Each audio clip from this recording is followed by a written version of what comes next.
Buenas noches, queridos amigos. Hoy es el estreno en sus pantallas. Nunca antes habíamos hablado de nuestras articulaciones del codo, pero también requiere atención.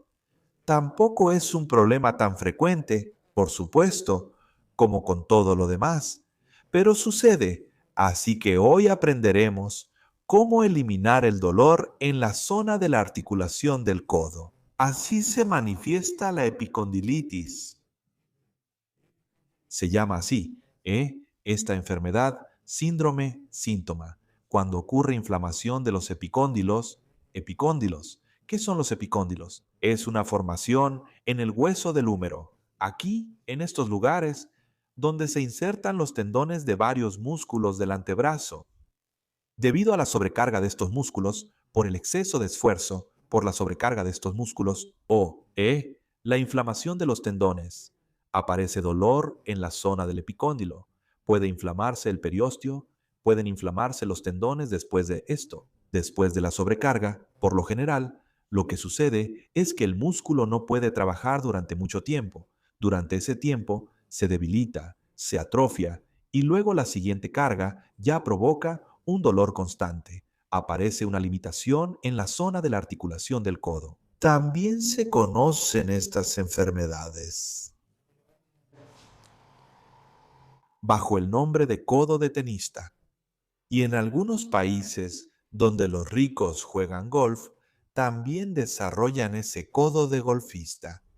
Nosotros no conocemos esa enfermedad. Nosotros no practicamos esas actividades.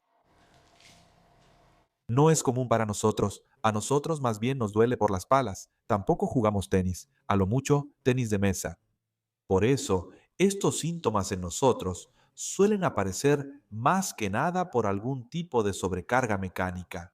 Por ejemplo, si exprimes un trapo así, también a veces duele. Así, por ejemplo. Bueno, y por el golf, y por exprimir el trapo, en pocas palabras, y por el tenis. Así es como aparecen esos dolores.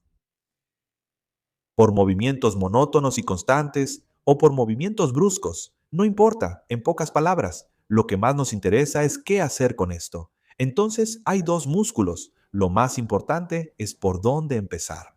El dolor a menudo aparece tanto al flexionar como al extender, al mover la muñeca.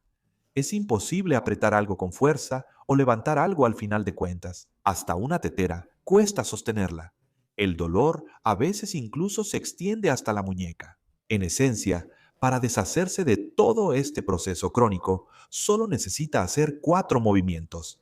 Hay que aprender a hacer bien estos movimientos. Son 2 movimientos, pronación y supinación. Girar la palma hacia adentro, girar la palma hacia arriba.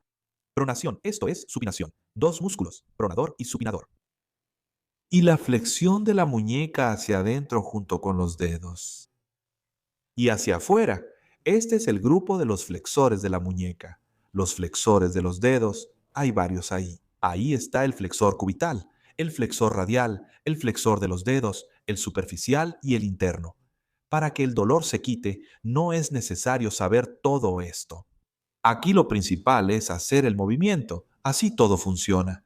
Y en dirección opuesta a este movimiento está la extensión. Al mismo tiempo. Ah, Con estos movimientos también puedes entender qué es lo que más te duele ahí. Durante los ejercicios que vamos a hacer ahora, justamente vamos a trabajar de manera aislada todos esos músculos. Y si sientes dolor, por ejemplo, al girar hacia adentro, lo más probable es que esté relacionado con una lesión del pronador. Si girar hacia afuera provoca dolor, es más probable que el supinador esté lesionado. Si este movimiento provoca dolor, hay algún tipo de alteración en el funcionamiento, posiblemente como consecuencia de una inflamación de los tendones. O puede ser que los músculos ya se hayan debilitado tanto que incluso su contracción cause dolor. Es decir, este movimiento lo realiza este grupo de músculos, los extensores de la muñeca. Lo opuesto a los extensores de la muñeca son los flexores de la muñeca y los flexores de los dedos. Aquí también están los extensores de los dedos y de la muñeca. En resumen, el sentido es claro. Pasamos a los ejercicios. Así que, amigos, Lo primero es entrenar el pronador. El movimiento es así. Para esto, fijamos la banda elástica de lado. Es conveniente fijarla justo en el marco de la puerta, aproximadamente a la altura del codo, o un poco más arriba, un poco más abajo. Tomamos la banda elástica de esta manera y hacemos este giro hacia adentro. Es decir, vamos a hacer el giro hacia acá, pero ya lo hacemos bajo tensión aquí. Si durante este movimiento sientes dolor, entonces empieza a hacerlo de manera estática. O sea, no hagas el giro completo, haz el giro hasta la posición en la que el pulgar quede mirando hacia arriba. Y en esa posición simplemente mantén la mano. Si no hay mucho dolor, entonces puedes hacer el movimiento completo, hasta donde puedas. Trata de hacer el movimiento de regreso un poco más lento, porque precisamente ese movimiento es el más difícil para el músculo. O sea, el músculo recibe más carga en el movimiento de regreso. Eso fue el entrenamiento del pronador. Dos opciones. La primera es de forma dinámica, en movimiento. Estiras, mantienes un segundo y regresas el movimiento. Estiras y regresas.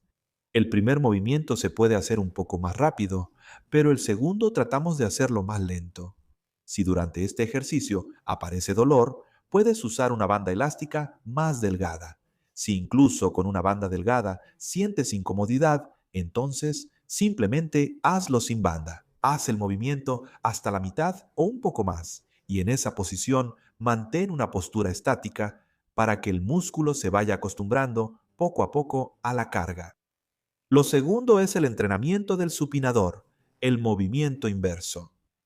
Aquí ya tomas. Primero lo hacíamos del lado del pulgar para que la banda elástica estuviera ahí. Ahora lo tomas del lado contrario. Del lado del meñique tienes la parte larga de la banda elástica. Y aquí haces el giro. Así, giras la muñeca con la palma hacia arriba. Esto es para entrenar el supinador.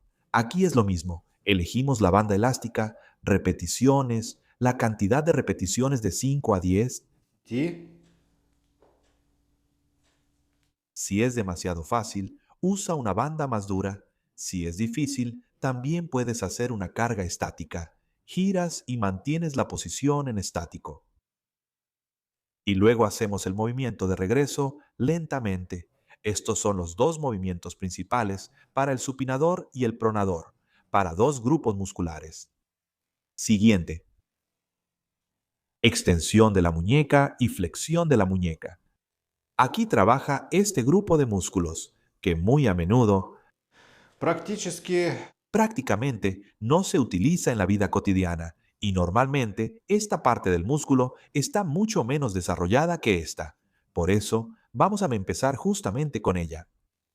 Aquí tomas la banda elástica de esta manera y haces el movimiento hacia acá. Es decir, en el momento en que extendemos la muñeca, justamente se tensan los músculos del antebrazo en la parte dorsal. Aquí se encuentra el grupo de extensores. Aquí están los extensores de la muñeca, extensores de los dedos de la mano. Así es. Y también seleccionas la cantidad de repeticiones de manera que sientas una ligera fatiga, pero sin que haya dolor. También hay otras formas de hacer este ejercicio cuando la banda elástica no está al lado, sino, por ejemplo, debajo. Aquí también tomas la banda y de esta manera la jalas hacia arriba. También funciona bien para ti. Todo este grupo de músculos superiores trabaja. Si quieres dar aún más carga específicamente a los dedos, a los extensores de los dedos, también existe esa posibilidad. También se puede hacer de forma estática. Así puedes sostenerlo, porque los extensores de los dedos, por separado, por lo general, son más débiles que los extensores de la muñeca. Y luego también puedes hacerlo ya en movimiento. Así es, entrenar estos músculos ya puedes agregar un poco de amplitud de movimiento. También puedes entrenar el pronador y supinador desde esta posición. Aquí también, si tomas del lado del pulgar, también haces el mismo giro. Trata de hacer el movimiento inverso más despacio. Esto es un ejercicio para el pronador y un ejercicio para el supinador en sentido contrario. Por ejemplo, si intentas entrenar el pronador y el supinador, y, supongamos, este movimiento lo haces sin dolor, pero durante este otro movimiento sientes algún dolor o molestia, entonces al principio, durante los primeros 3 entrenamientos, solo entrenas el movimiento que puedes hacer sin dolor. Después, con el tiempo, ya se vuelve más fácil hacer el movimiento opuesto, porque incluso si le das carga, por ejemplo, al pronador, de todos modos, el supinador también está trabajando en ese momento, también mantiene cierto tono muscular. O sea, ahí de todos modos hay carga. Por eso, entrenen de esta manera. Y lo siguiente es el grupo de los flexores. Por lo general, está bastante bien desarrollada, pero a veces requiere carga adicional. Aquí hay una opción. Te paras de lado así, así. Y la segunda, ya te pones de frente al lugar donde fijaste la banda elástica y desde esta posición jalas así hacia acá, así de un lado y del otro lado. Y estos dos ejercicios son para los extensores aquí. Bueno, también puedes agregar trabajo estático, por supuesto, especialmente cuando entrenas específicamente el extensor de los dedos. Aquí puedes dar algún tipo de carga estática, o sea, hacer pequeños movimientos así, intentar juntar un poco los dedos y luego separarlos. Para el flexor de los dedos aquí, bueno, en principio, estos músculos normalmente están bastante bien desarrollados. O sea, no se requiere un entrenamiento especial para eso. Aquí se puede entrenar todo en conjunto. Eso es. Y en este caso, justamente estos músculos del antebrazo recibirán bien la carga. También durante el ejercicio pueden encontrar esos movimientos en los que el dolor se intensifica o aparece. En este caso, si el movimiento provoca dolor, entonces intenten hacerlo primero de manera estática. Es decir, por ejemplo, si durante este movimiento siento que la articulación empieza a dolerme justo en el primer movimiento, intento aplicar una carga estática no muy fuerte y simplemente mantenerme en esa posición. Así, después de esto, empiezo poco a poco a movilizar y aumentar la amplitud del movimiento. Bueno, amigos, ahora con sus nuevos codos, tengan más cuidado, porque ahora en sus manos hay fuerzas bastante poderosas que todos estos músculos pueden ejercer. Y tengan en cuenta que tener músculos pronadores fuertes también significa una gran responsabilidad ahora sobre sus hombros. Los ejercicios tienen un efecto positivo desde los primeros días de entrenamiento, así que no duden en describir en los comentarios cómo mejora su estado si eso sucede. Y a todos los demás, hasta los próximos programas.